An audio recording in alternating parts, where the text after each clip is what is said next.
Praise Lord, जय मसीह की। मैं स्टैनली मैकवान, मेरे YouTube channel Hindi Gujarati Bible study में आपका स्वागत है। मेरे चैनल को आज अभी इसी वक्त आप सब्सक्राइब कर लीजिए और परमेश्वर के ज्ञान में आप बढ़ते जाओ। जादू टोना क्या है? क्या जादू टोना नाम की कोई चीज़ होती है? क्या कोई काला जादू भी होता है? परमेश्वर कहते हैं मेरे लोगों के ऊपर जादू टोना काम नहीं करेगा। लेकिन फिर भी कई लोग बोलते हैं मुझे खिलाया गया, मुझे पिलाया गया, मेरे ऊपर किसी ने जादू टोना कर दिया। मैं बोलता हूँ ये सारी चीज़ें हैं क्या? किस तरह से जादू टोना काम करता है और किस तरह से लोग उसमें फंसते हैं, वो जानने के लिए मेरे साथ इस वीडियो में लगातार अंत तक बने रहो।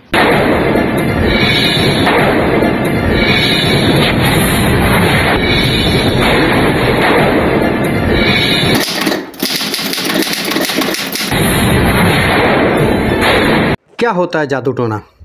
क्या सही में कोई जादू टोना होता भी है? क्या जादू टोना नाम की कोई शक्ति है? क्या ऐसी कोई काली शक्ति है? क्या ऐसी कोई काली शिक्षा है? क्या जादू टोना की पुस्तकें भी होती है? क्या कहीं पर जादू टोना सिखाया जाता है?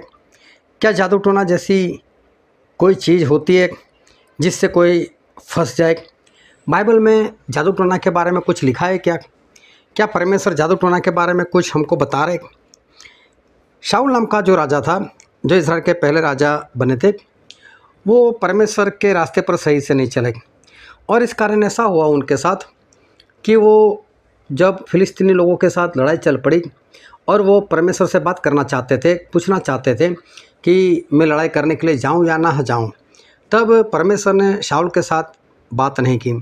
ना उरीम से बात की, ना किसी दर्शन से बात की, ना सपना से बात की, ना किसी भविष्यवक्ता के जरिए बात की।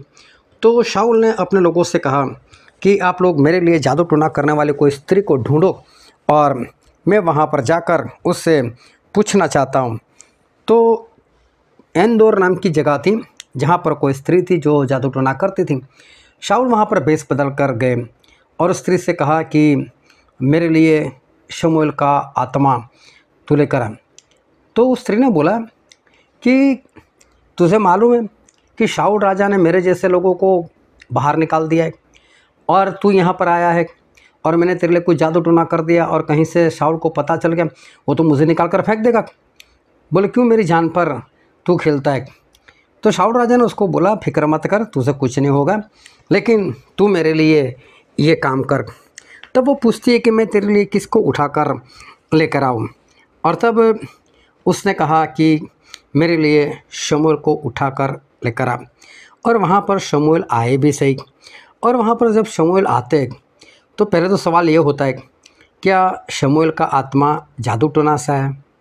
क्या वो सही में शमूएल का आत्मा था या कोई दुष्टात्मा वहाँ पर आया था?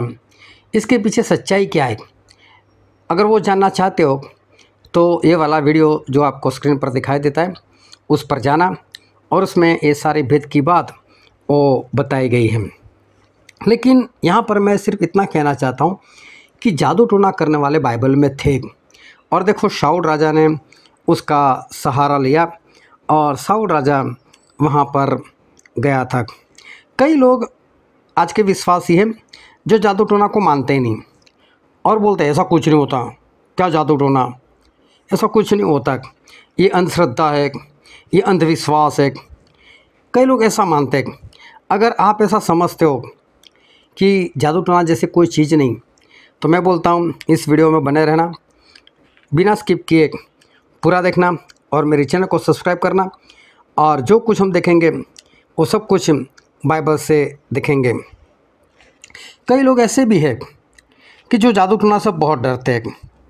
अगर चौराहे पर कुछ नारियल पड़ा हो, कोई और चीज़ पड़ी हो, तो इतने डर जाते, उससे इतनी दूरी बनाकर वहाँ से निकलते। उनको ऐसा होता है कुछ हमारे अंदर आ जाएगा और बहुत वो लोग डरते। कई लोग तो ऐसे हैं कि रात में और चौराहे पर अगर उसके साथ उसका कोई साथी हो तो ऐसा नहीं बोलते चल बैठ जा, चल मेरे साथ। वो बोलने से भी डरते क्योंकि उनका मानना ऐसा है कि अगर ऐसा बोलेंगे चल या चल बैठ जा तो दुष्टात्मा आ जाएगा और दुष्टात्मा हमारे साथ बैठ जाएगा और उनको डर भी लगता है। अगर आप भी उनमें से एक हो कि आपको भी ऐसी बातों से डर लगता है तो मैं बोलता हूँ मेरे साथ इस वीडियो में लगातार बने रहना, स्किप मत करना और वीडियो पूरा देखना। बाइबल में जादू टोना की बात लिखी गई है और जादू टोना का समर्थन बाइबल में भी किया गया है। और मैं एक वचन पढ़ता हूँ, पहला शमूएल उसका 28वां अध्याय और वचन 7। तब शाऊल ने अपने कर्मचारियों से कहा, मेरे लिए किसी बुत सिद्धि करने वाले को ढूंढो कि मैं उसके पास जाकर उससे पूछूं। उसके कर्मचारियों ने उससे कहा, एनदोर में एक बुत सिद्धि करने वाली रहती है। और यहाँ पर शाऊल ने जादू टोना करने वाली स्त्री के बारे में पता करवाना चाहा। इसका मतलब जादू टोना बाइबल में था और कुछ लोग थे जो जादू टोना करते थे और वहाँ पर एक स्त्री थी और शाऊल राजा उसके पास जाते भी हैं, लेकिन वो हमारा सब्जेक्ट नहीं, वो जाते, लेकिन जादू टोना हमारा सब्जेक्ट है। तो जादू टोना करने वाली स्त्री वहाँ पर थी। फिर एक वचन मैं और पढ़ता हूँ आपके सामने और वो है यहेजकेल उसका अध्याय 13 और वचन 18। प्रभु यहोवा यूँ कहता है, जो स्त्रियां हाथ के सब जोड़ों के लिए ताबीज बनाती और मनुष्य के आत्माओं का शिकार करने के लिए सभी नाप के सिर को नापबंद आए ऐसा बुरखे बनाती है, उन पर हाय, क्या तुम मेरी प्रजा के प्राणों का शिकार करोगे और तुम्हारे खुद के प्राण बचा रखोगी। देखो यहाँ पर तो स्पष्ट लिखा है कि तुम लोग जो ताबीज बनाते हो, मालूम है कई लोग गले में पहनते हैं, कई लोग वहाँ पर बांधते हैं, जादू टोना करने वाले उनको देते इस तरह से कुछ उस पर तंत्र मंत्र करते हुए उनको पहनाते, बोले इसको गले में पहनना अच्छा हो जाएगा, बीमारी चली जाएगी, या तो ये वाला काम हो जाएगा या वो वाला काम हो जाएगा, और उसको ताबीज़ पहनाते हैं। और देखो फिर क्या लिखा है कि जो मेरे लोगों के आत्माओं का शिकार करते। इसका मतलब जादू टोना से यहाँ तक काम होता है कि इंसान को मार भी दे, उसको ख़त्म भी कर दे। हाँ, ये बात सही है कि जादू टोना से किसी की जान जा भी सकती है, ली जा सकती है। जादू टोना करने वाले ऐसा काम कर सकते हैं, जादू टोना की ये शक्ति है। फिर आगे एक वचन में और पढ़ता हूँ जो है यहेजकेल उसका 13वां अध्याय और वचन 20। इस कारण प्रभु यहोवा कहता है, देखो तुम्हारे जो ताबीज़ों से तुम प्राणों का पक्षियों की तरह शिकार करते हो, उनके विरुद्ध मैं हूँ, जिनके द्वारा तुम प्राणों का शिकार करती हो। इसलिए जिन्हें तुम शिकार कर करके उड़ाती हो, उनको मैं तुम्हारी बाँह पर से छीन कर उनको छुड़ा दूँगा। यहाँ पर भी बाइबल में लिखा है कि जादू टोना करने वाले हैं, धागा ताबीज़ बांधने वाले लोग हैं और आत्मा का शिकार करने वाले लोग हैं। मतलब ऐसी विधि करते हैं, ऐसे जादू टोना करते हैं कि इंसान मर जाता है। लेकिन परमेश्वर बोलते हैं कि तुम जो ऐसा काम करते हो, एक पंछी की तरह मेरे लोगों को मार देते हो, तो क्या मैं तुम्हें छोड़ूंगा। मतलब परमेश्वर तो जादू टोना से भी ऊपर है और वो उनको नाश कर सकते हैं। लेकिन अभी मैं आपको सिर्फ ये बताना चाहता हूँ कि जादू टोना होता है और अस्तित्व में है, और आगे क्या करना है वो आगे मैं आपको बताऊंगा। लेकिन अभी मेरे साथ वीडियो में लगातार बने रहो। और फिर एक वचन में और पढ़ता हूँ जो है प्रेरितों के काम उसका 8वां अध्याय और वचन 9 से लेकर 11 तक। इससे पहले उस नगर में शमौन नाम का एक मनुष्य था जो जादू टोना करके सामरिया के लोगों को चकित करता और अपने आप को कोई बड़ा पुरुष बनाता था, और सब छोटे से बड़े तक उसे मानकर कहते थे कि यह मनुष्य परमेश्वर की वह शक्ति है जो महान कहलाती है। उसने बहुत दिनों से उन्हें अपने जादू टोना के कामों से चकित कर रखा था, इसलिए वे उसको बहुत मानते थे। और देखो यहाँ पर जो फिलिप्पुस थे वो सामरिया में चले जाते हैं और वहाँ पर जाकर वो लोगों को सुसमाचार फैलाते हैं और वहाँ पर बीमार लोगों को चंगा करते हैं, बहुत भूत प्रेत निकालते हैं, और लोग हैरान हो जाते हैं कि फिलिप्पुस ये क्या काम कर रहे हैं। और वहाँ पर एक जादू टोना करने वाला था, और वो जादू टोना करने वाला जादूगर था, तो वो भी बड़े बड़े काम करता था जादू टोना से, और उसने लोगों के दिमाग में ऐसा डाल दिया था कि मैं एक महान व्यक्ति हूँ, और लोग सच में उससे डरते थे। अभी सोचो इसने जादू टोना से कितने बड़े बड़े काम किए होंगे, तभी तो लोग उसके ऊपर विश्वास करते थे, तभी तो लोगों ने उसको बड़ा माना था, तभी तो लोग जानते थे कि हाँ जादू टोना कुछ चीज़ है। और ये जादू टोना से लोगों को घबरा कर रखा था इसने, और ये जादू टोना से अचंभे के काम करता था। यहाँ पर बाइबल में इसके बारे में स्पष्ट लिखा है फिर आगे पढ़ते हैं प्रेरितों के काम, उसका 19वां अध्याय और उसका 19 वचन। और जादू करने वालों में से बहुतों ने अपने अपनी पोथियाँ इकट्ठी करके सबके सामने जला दी, और जब उनका दाम जोड़ा गया तो 50,000 चांदी के सिक्कों का निकला। जब परमेश्वर का काम बढ़ता गया तो कई जादू टोना करने वाले थे ना, उन लोगों ने भी मसीह के ऊपर विश्वास किया। उन लोगों ने अपना जादू टोना छोड़ दिया, और मालूम है वो लोग अपने अपने जादू टोना की पुस्तकें लेकर आए। हाँ, जादू टोना की पुस्तकें होती है, जादू टोना लोगों को सिखाया जाता है, जादू टोना लोग सीखने के लिए भी जाते हैं। हाँ, जादू टोना है, और जो लोग सीखने के लिए जाते हैं, पुस्तकें पढ़ते हैं, तो ऐसे लोग भी प्रभु से के ऊपर विश्वास करते हुए आए, और उन लोगों ने प्रभु से के ऊपर विश्वास किया, और जादू टोना की जो पुस्तकें थी वो पुस्तकें उन्होंने जला डाली। और जब उस पुस्तकों का मोल, उसकी कीमत इन लोगों ने गिन कर देखी तो 50,000 चांदी के सिक्के जितनी उनकी कीमत हुई। लेकिन जब परमेश्वर मिल गए तो परमेश्वर जादू टोना से बड़े, तो उन लोगों ने अपना जादू टोना छोड़ दिया। देखो, बाइबल में जादू टोना की बात है, लेकिन आप समझते नहीं हो कि जादू टोना कैसे काम करता है। आपको ऐसा लगता है कुछ धागा बांधने से कुछ हो जाएगा, या ताबीज़ बनाने से कुछ हो जाएगा। सही बात है, आपका सोचना सही भी है। और कई लोग तो ऐसा है, धागा है ताबीज़ है, डर जाते, और धागा है ताबीज़ है, ऐसी चीज़ों से लोग दूर रहते, डर जाते। लेकिन मैं बोलता हूँ कि जादू टोना है, लेकिन जादू टोना किस तरह से काम करता है वो मैं आपको बताना चाहता हूँ। जादू टोना नाम की जो चीज़ है वो सिर्फ़ और सिर्फ शैतान से होती है, शैतान के दुष्टात्माओं से होती है। सही में उसके पुस्तक कोई काम के नहीं, सही में उसकी स्टडी भी कोई काम की नहीं, लेकिन ये शैतान जो है वो जादू टोना के जरिए काम करता है। जो लोग जादू टोना करते हैं उनके पास शैतान की आत्माएं होती। उन लोगों ने शैतान की आत्मा को अपने वश में किया, ऐसा तो मैं नहीं बोल सकता, लेकिन उनको समझ लो कि अपने साथ काम करने के लिए वो लोग रखते हैं, और उस शैतान की आत्मा से वो लोग काम करवाते हैं। अभी देखो कैसे कैसे काम होते हैं। अगर आपका कारोबार नहीं चल रहा है तो जादू टोना करने वाले जादू टोना से आपका कारोबार चला सकते हैं। और ये जादू टोना कौन कौन सी चीज़ के ऊपर हो सकता है, तो देखो, अगर आप चलकर जा रहे हो और कोई आपके ऊपर जादू टोना करवाना चाहता है कि आप कौन हो, क्योंकि जादू टोना करने वाला नहीं जानता कि आप कौन हो।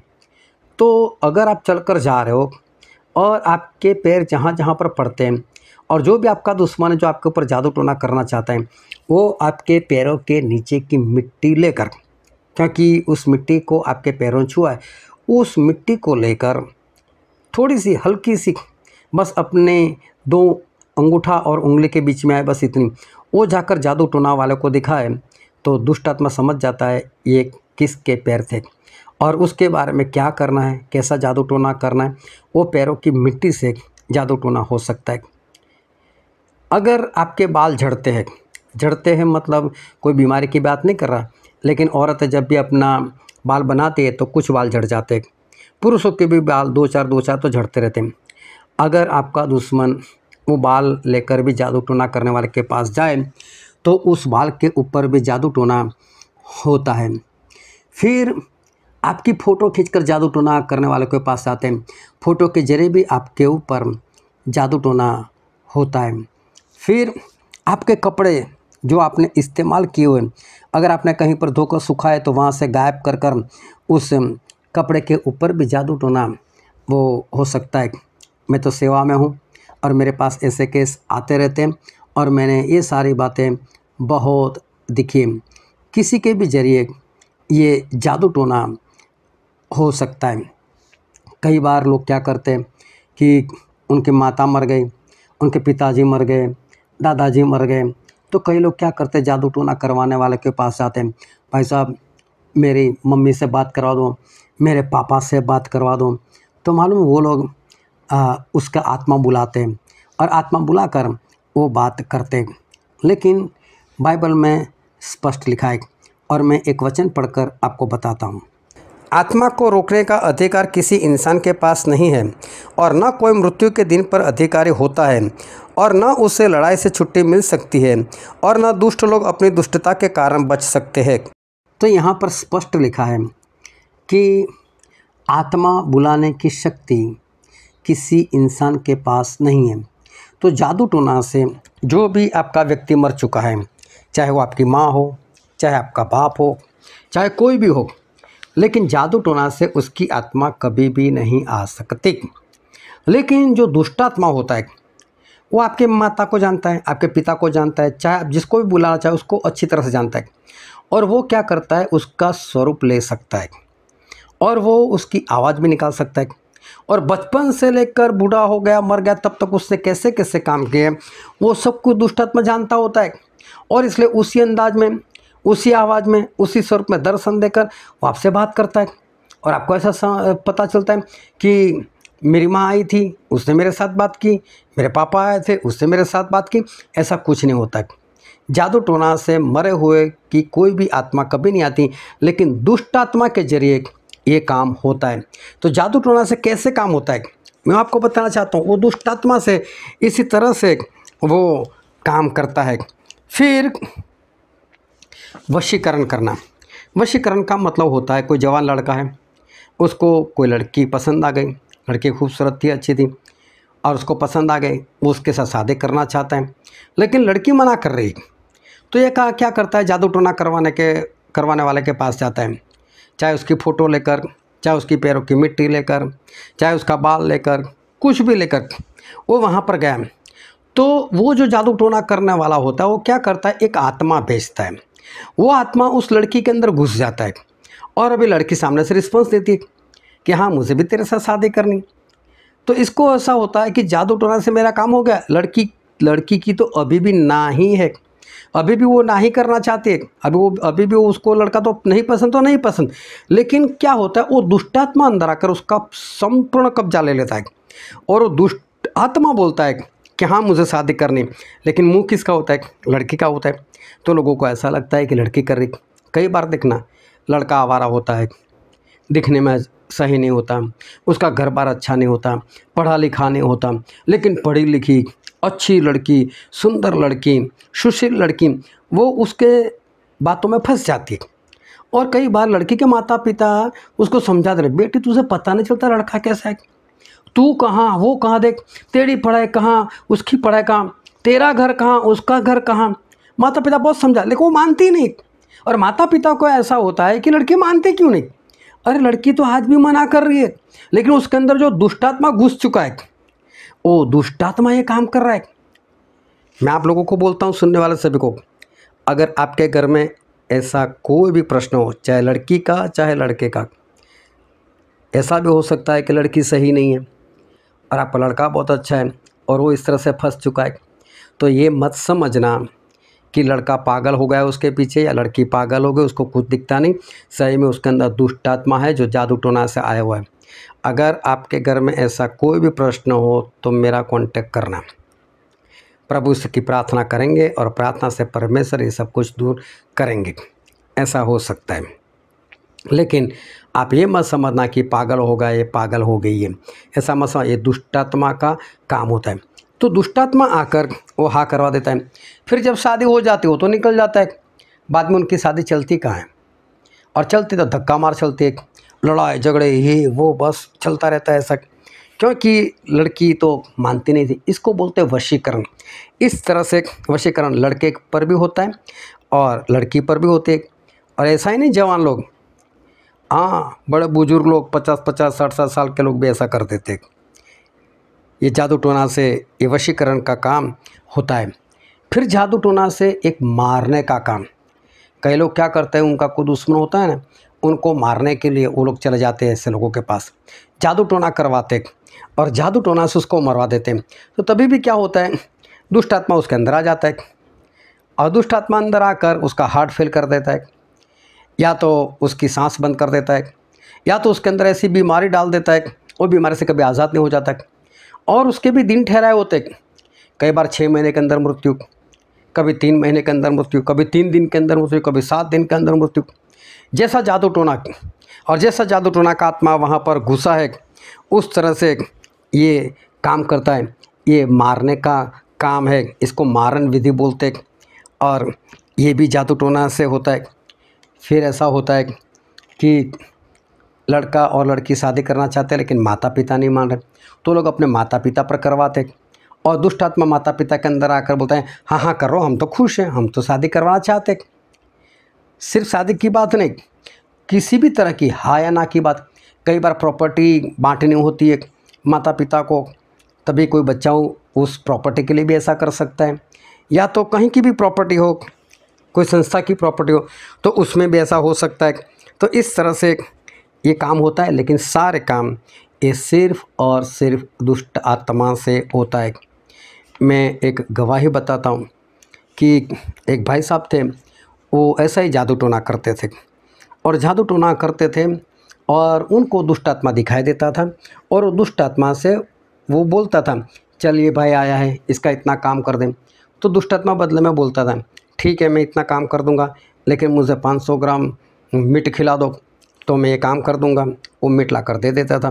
कई बार बोलता था दुष्ट आत्मा, मुझे मुर्गा चाहिए, तो मुर्गा दे देते थे।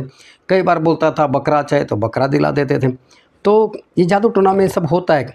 कोई मांगता है ना, कोई बकरा मांगता है, कोई मुर्गा मांगता है, तो इसलिए मांगता है क्योंकि उसके साथ जो दुष्ट आत्मा जुड़ा है वो जो भी मांगेगा ये बोलेगा ये ला कर दो, और फिर वो उसको खाता भी है दुष्ट आत्मा। तो ये भाई साहब भी इसी तरह से काम करते थे, उनको दुष्ट आत्मा दिखाई देती थी। लेकिन एक बार दुष्ट आत्मा ने ऐसा बोला, मुझे छोटे बच्चे का दिल चाहिए, वो मैं खाना चाहता हूँ। अब ये जादू टोना जो करने वाला था उसने सोचा कि यार इसके लिए तो मुझे किसी बच्चे की जान लेनी पड़ेगी, नहीं नहीं मैं ये काम नहीं कर सकता। तो उसने उसको मना कर दिया कि नहीं कुछ और मांग। वो बोलता है नहीं मुझे तो छोटे बच्चे का दिल ही चाहिए। ये बोलता है वो मैं नहीं दे सकता। ठीक है मुझे काम नहीं करवाना। तो दुष्ट आत्मा बोलता है नहीं, काम तो करवाना ही करवाना है, मैं करूँगा ही करूँगा काम, और दिल भी तुझे लाना ही पड़ेगा। अभी ये आज तक ऐसा सोचता था कि दुष्ट आत्मा मेरे वश में है, लेकिन अब उसको पता चला कि तो मेरे ऊपर हावी है। इसने बोला मुझे काम ही नहीं करना, तो बोलता है नहीं काम करना पड़ेगा, छोटे बच्चे का दिल दे, छोटे बच्चे का दिल दे। इसने वो काम ही बंद कर दिया। लेकिन दुष्ट आत्मा कहाँ उसको छोड़ने वाला था, वो तो उसके पीछे पीछे भागते हो जहाँ पर भी जाए। और दुष्ट आत्मा ने फिर अपनी पूरी फौज इकट्ठी कर ली, मालूम 10-12 लोगों को लेकर आए, और फिर वो जहाँ पर भी जाए उसके पीछे पीछे छोटे बच्चे का दिल दे, छोटे बच्चे का दिल दे। अभी इसको दुष्ट आत्मा दिखाई दे रहे, लोगों को नहीं दिखाई दे रहे। दुष्ट आत्मा जो बोलता है इसको सुनाई दे रहा है, लेकिन लोगों को नहीं सुनाई दे रहा है। और इसलिए ये जो इंसान है वो इंसान पागल जैसा हो गया, बाल बड़े बड़े बन गए, कपड़े धोने की फुर्सत नहीं, क्योंकि वो लगातार दुष्ट आत्मा से परेशान। लेकिन एक बार कहीं पर जा रहा था तो उसके स्कूल में पढ़ता हुआ उसका एक साथी मिल गया। उसने उसको देखा, उसने उसको बोला, भाई साहब तेरी हालत कैसी हो गई? तो बोले हाँ यार। तो बोले क्यों? तो उसे ये सारी बातें बताई। बोले इसका कोई उपाय हो तो बता। बोले इसका उपाय एक ही है। तो पास में कहीं पर चर्च था, बोले इस चर्च में चला जा, पास्टर को मिल, पास्टर जो बोले वो करना। बोलता ठीक है। वो गया, पास्टर को मिला और सभी बातें पास्टर को बताई। तो पास्टर ने बोला कि तू हालेलुया बोलना। बोला ठीक है। ये बाहर निकला, दुष्ट आत्मा ने फिर उसको घेर लिया, उसको परेशान करने लगे। तो जोरों से बोला हालेलुया। तो जैसे जोरों से चिल्लाया हालेलुया, तो वो दुष्ट आत्मा वो अपनी गवाही में बता रहा कि दुष्ट आत्मा गिर गए सारे। तो ये सोच में पड़ गया है कि ये हालेलुया है क्या, इतने शब्द से ये सारे गिर गए और मेरी इतनी विद्या, मेरी इतनी स्टडी काम नहीं कर रही है। वो वापस गया पास्टर के पास, पास्टर जी हालेलुया का मतलब क्या है? तो उसने बोला कि परमेश्वर की स्तुति हो, प्रशंसा हो। बोले वो परमेश्वर कौन है? तो बोले यीशु परमेश्वर। और फिर उसने यीशु को ग्रहण किया, उसका छुटकारा हुआ और अब वो सेवकाई कर रहे। एक बार हमारे शहर में आए थे, तब उन्होंने ये गवाही बताई थी, उसके आधार पर मैंने ये गवाही बताई है। तो जादू टोना इस तरह से दुष्ट आत्मा के जरिए वो काम करता है। ये सारे काम दुष्ट आत्मा से होता है। लेकिन जादू टोना में फंसेगा कौन? अगर आप जादू टोना से नहीं डरते, इसका मतलब ये नहीं कि आप नहीं फंस सकते, और जो डरते वो तो कभी भी फंस सकते। लेकिन मैं सिर्फ वो बात बताना चाहता, कौन नहीं फंसेगा। फंसने वाले तो बहुत हो सकते हैं, बड़ा लंबा लिस्ट बन सकता है, लेकिन कौन जादू टोना में नहीं फंस सकता। आप धागा बनवा लो, ताबीज़ बनवा लो, इसका मतलब ये नहीं है कि जादू टोना आपके ऊपर असर नहीं करेगा। जादू टोना से आप कैसे बच सकते हो, कौन जादू टोना में नहीं फंस सकता, वो मैं अभी आपको बताना चाहता हूँ कि किस पर जादू टोना काम नहीं करेगा। और बाइबल में एक वचन पढ़ता हूँ, गिनती का पुस्तक उसका 23वां अध्याय और 23 वचन। निश्चय कोई मंत्र याकूब पर नहीं चल सकता और इज़राइल पर भावी कहना कोई अर्थ नहीं रखता, परंतु याकूब और इज़राइल के विषय में अब यह कहा जाएगा कि परमेश्वर ने क्या ही काम किया है। यहाँ पर परमेश्वर का वचन कहता है कि जो याकूब है, मतलब जिसका नाम परमेश्वर ने इज़राइल रखा था, उसके ऊपर जादू टोना काम नहीं करेगा। उसके ऊपर भावी देखने वाला, मतलब वही जादू टोना करने वाला, उसकी कोई असर इज़राइल के ऊपर नहीं होगी। अब इज़राइल का मतलब क्या, किसको परमेश्वर इज़राइल कहते हैं? और बाइबल में एक वचन में और पढ़ता हूँ, रोमिया उसका 9वां अध्याय और वचन 6 से लेकर 8। परंतु यह नहीं कि परमेश्वर का वचन टल गया, इसलिए कि जो इज़राइल के वंश है वे सब इज़राइली नहीं, और न इब्राहिम के वंश होने के कारण सब उसकी संतान ठहरे, परंतु लिखा है इसहाक ही से तेरा वंश कहलाएगा। अर्थात शरीर की संतान परमेश्वर की संतान नहीं, परंतु प्रतिज्ञा के संतान वंश गिने जाते हैं। तो यहाँ पर जो बाइबल में बताया गया है कि जो इज़राइल की अंश है वो इज़राइल के अंश होकर इज़राइल के है, ऐसा नहीं बोल सकते। जो अब्राहम की संतान है वो अब्राहम की संतान होने के कारण वो अब्राहम की संतान नहीं बोल सकते। जो परमेश्वर की संतान है वो परमेश्वर की संतान होकर हम परमेश्वर की नहीं बोल सकते। लेकिन जो वचन से पैदा हुआ है, जो वचन की संतान है, वही परमेश्वर की संतान है। मतलब यहाँ पर परमेश्वर कहना चाहते कि अब्राहम की संतान तो इस्माइल भी थे, लेकिन परमेश्वर ने क्या बोला, इस्माइल को भगा दो, और अब्राहम ने उसको भगा दिया। क्यों भगा दिया? क्योंकि वो चेष्टाबाजी कर रहा था, इसलिए उसको भगा दिया गया। उसके बाद भी अब्राहम ने और शादी की थी, और भी बच्चे हुए थे, लेकिन परमेश्वर ने बोल दिया था कि इनमें से कोई नहीं, सिर्फ तेरी अंश गिनाई जाएगी तो इसहाक से। तो इसहाक से ही क्यों? क्योंकि परमेश्वर ने बोला था कि अब्राहम मैं तुझे औलाद दूंगा, और परमेश्वर ने जो बोला था मैं तुझे औलाद दूंगा वो था इसहाक, मतलब परमेश्वर की वचन की संतान। और आज परमेश्वर के वचन की संतान मतलब परमेश्वर का वचन मतलब बाइबल। आज जितने लोग बाइबल से पैदा होते हैं, मतलब बाइबल के अनुसार चलते हैं, बाइबल में लिखा हुआ है वो सारी आज्ञाओं को मानता है, वो है परमेश्वर की संतान, वचन की संतान। अगर आप परमेश्वर के वचन के अनुसार चलोगे, परमेश्वर की आज्ञाकारी करोगे, तो आप सच्चे इज़राइली, और आपके ऊपर कोई भी जादू टोना कोई असर नहीं कर सकता। आप कुछ भी करो, जादू टोना आपके ऊपर असर नहीं करेगा। अगर आप परमेश्वर की आज्ञा मानते हो तो जादू टोना से बचने का, शैतान की आत्माओं से बचने का एक ही रास्ता है, और वो है परमेश्वर के वचन की आज्ञाकारी। बस परमेश्वर के वचन की आज्ञाकारी करो, जादू टोना आपके ऊपर असर नहीं करेगा। फिर एक वचन में और पढ़ता हूँ, गलातिया उसका 3रा अध्याय और वचन 29। और यदि तुम मसीह के हो तो इब्राहिम के वंश और प्रतिज्ञा के अनुसार वारिस भी हो। यहाँ पर लिखा है कि यदि आप मसीह के हो तो आप अब्राहम की संतान और वारिस भी। मसीह का होना मतलब और किसी का नहीं होना। आपके जीवन में सबसे पहले स्थान पर प्रभु यीशु, बस उनका कहा हुआ करो, तो फिर कोई भी आपको कुछ नहीं कर सकता। आप अब्राहम के संतान हो गए और वारिस भी हो गए स्वर्ग के, और जादू टोना आपके ऊपर कुछ भी असर नहीं कर सकता। तो जादू टोना है वो शैतान की आत्माओं से होता है, करने वाले करते हैं, फंसने वाले फंसते हैं। आपके ऊपर भी जादू टोना कभी भी हो सकता है, कोई भी करवा सकता है। लेकिन अगर आप बचना चाहते हो तो सिर्फ परमेश्वर में बने रहो, परमेश्वर की आज्ञा के अनुसार चलते रहो, और कोई आपको कुछ भी नहीं कर पाएगा। परमेश्वर आपको आशीष दे। आमीन।